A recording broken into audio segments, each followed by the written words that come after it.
મારું નામ કાજલબેન પંડ્યા છે. છેલ્લા 1.5 મહિનાથી અહીંયા પાણીની અગવડતા છે, મળતું જ નથી.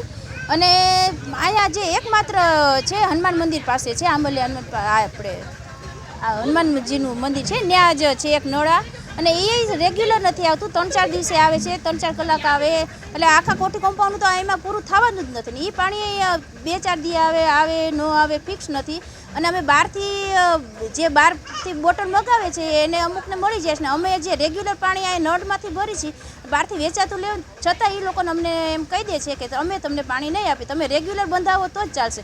તમે સામાન્ય માણસો, સામાન્ય જેને 3 ક્લાસના 4 ક્લાસની નોકરી કરતા હોય એને ક્યાંથી પોસાય? અમારે મુશ્કેલીમાં તો બીજું કાંઈ નથી. આ જે મીઠું પાણી ચાલુ કરી દે ને, તો કારણ કે અહીંયા ટેન્કર ચાલુ કર્યા છે, એ એમ કહે છે કે આપણે મ્યુનિસિપાલિટીનું ટેન્કર આવે છે, પણ એ પીવા લાયક નથી. એમાં ટેન્કરમાં જ લખેલું છે કે આ પાણી પીવા લાયક નથી.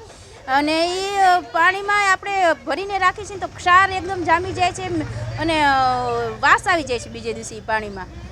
એટલે આ મીઠું પાણી નળનું આવે છે ને બરોબર આવે છે. એ જ અત્યારે પહેલાં જે આવતું ને ત્યારે સ્લો આવતું, અને અત્યારે પાછું ચાલુ કરે તો થોડુંક ફોર્સમાં ચાલુ કરે, અને રેગ્યુલર આવી જાય તો આટલા 200-300 જે ક્વાર્ટર્સ છે ને એને આરામ થઈ જાય ને વાંધો ન આવે.